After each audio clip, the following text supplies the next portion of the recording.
आदरणीय बंधुओं, ओम नमः शिवाय। आज चित्रगुप्त जी का प्राकट्योत्सव है।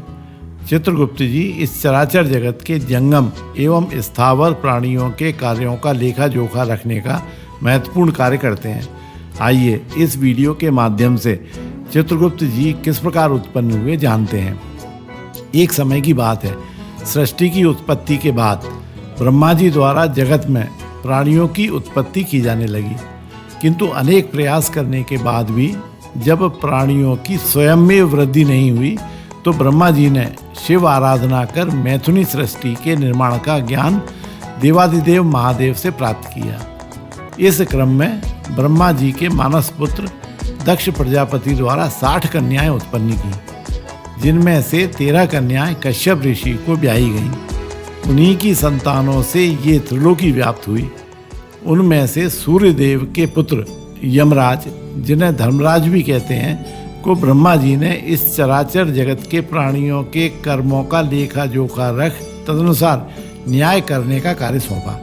किंतु निरंतर वृद्धि को प्राप्त त्रिलोकी के प्राणियों का लेखा जोखा रखने में जब यमराज को कठिनाई होने लगी तो वह पितामह ब्रह्मा जी के पास जाकर इस प्रकार बोले, हे प्रभु, मैं आपका सेवक निवेदन करता हूँ कि इस सारे जगत के कर्मों का फल देने की जो आपने मुझे आज्ञा दी है उसे मैं अकेला करने में असमर्थ हो रहा हूँ। इसलिए मुझे कोई ऐसा सहायक दीजिए जो धार्मिक, न्यायी, बुद्धिमान, शीघ्रकारी, लेख कर्म में विज्ञ, चमत्कारी, तपस्वी, ब्रह्मनिष्ठ और वेद शास्त्र का ज्ञाता हो।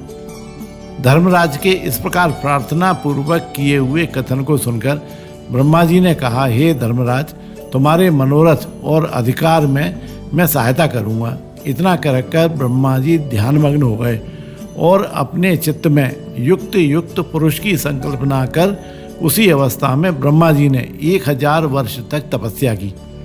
तब उनके शरीर से श्याम वर्ण, कमल नयन, शंख की सी गर्दन, गूढ़ सिर, चंद्रमा के समान मुख वाले, कमल दवात और पानी हाथ में लिए हुए महाबुद्धि, देवताओं का मान बढ़ाने वाले, धर्माधर्म के विचार में महाप्रवीण लेखक, कर्म में महाचतुर पुरुष उत्पन्न हुआ। तब उस पुरुष ने ब्रह्मा जी की बहुत प्रकार से स्तुति कर अपना नामकरण करने की प्रार्थना की।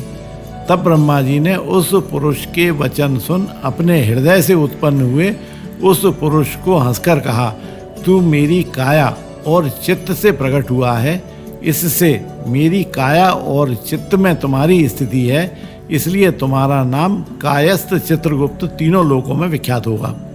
धर्मराज के पुर में प्राणियों के शुभाशुभ कर्म लिखने में तुम यमराज के सखा बनकर कार्य करोगे, इसलिए तुम्हारी उत्पत्ति हुई है। इतना कहकर ब्रह्मा जी अंतर्धान हो गए। फिर चित्रगुप्त जी ने कोटि नगर में जाकर चंड प्रचंड ज्वालामुखी काली जी का पूजन एवं स्तुति की। ऐसी स्तुति को सुन देवी ने चित्रगुप्त जी को वर दिया।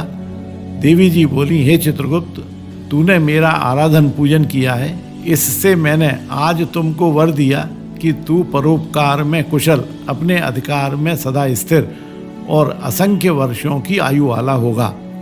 यह वर देकर दुर्गा देवी जी अंतर्धान हो गई। उसके बाद चित्रगुप्त जी धर्मराज के साथ उनके स्थान पर गए और वे आराधन करने योग्य अपने आसन पर स्थित हुए।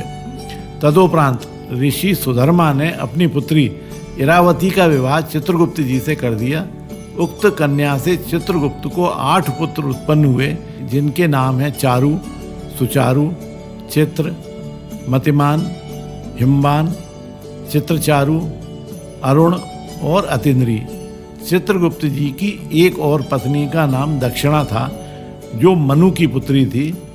उनसे 4 पुत्र उत्पन्न हुए, जिनके नाम क्रमशः भानु, विभानु, विश्वभानु और वीर्यवान हुए। इनमें से चारु मथुरा जी को गए और वहाँ रहने से माथुर हुए। सुचारु बंगाल गए और गौड़ हुए। चित्र भट्ट नदी के पास के नगर को गए और भटनागर कहलाए। भानु श्रीवास नगर में बसे, इससे वे श्रीवास्तव कहलाए। हिमवान अम्बा दुर्गा जी की आराधना कर अम्बा नगर में ठहरे, इससे वे अम्बष्ट कहलाए। मतिमान अपनी भार्या के साथ सक्सेन नगर गए, इससे वे सूर्य ध्वज कहलाए। इस प्रकार चित्रगुप्त की शेष संतानें जहाँ जहाँ गईं वहीं के नाम से अपनी कायस्थ जाति बनाई। एक पौराणिक कथा है कि सौराष्ट्र नगर में एक सौदास नाम का राजा हुआ करता था। वह महापापी और घोर अत्याचारी था। जीवन में उसने कभी कोई पुण्य कर्म नहीं किया था, किंतु एक दिन वन में मृगों का आखेट करते हुए उसे एक ब्राह्मण चित्रगुप्त और यमराज जी की पूजा करता हुआ देखा। राजा ने पूछा, ब्राह्मण देव आप क्या कर रहे हैं? तब ब्राह्मण ने यम द्वितीया व्रत राजा को कह सुनाया। संयोग से उस दिन यम द्वितीया का दिन था। तदोपरांत राजा ने उसी दिन कार्तिक मास के महीने में शुक्ल पक्ष की द्वितीया को धूप दीप तथा नैवेद्य से चित्रगुप्त जी के साथ धर्मराज की पूजा की, जिसके फल स्वरूप राजा को मरणोपरांत जब यमदूतों ने बांधकर यमराज के समक्ष पेश किया तो चित्रगुप्त जी के यह बताने पर कि राजा द्वारा एक बार यम द्वितीया की कथा का श्रवण किया है और विधि पूर्वक हम दोनों का पूजन भी किया है, यह सुनकर यमराज द्वारा राजा को यमदूतों से छुड़वा दिया। इस प्रकार एक बार यम द्वितीया का व्रत करने से ही राजा को उत्तम गति की प्राप्ति हुई। इस प्रकार यदि आप नरक भय से मुक्त होना चाहते हैं तो यम द्वितीया का व्रत और पूजन अवश्य करें।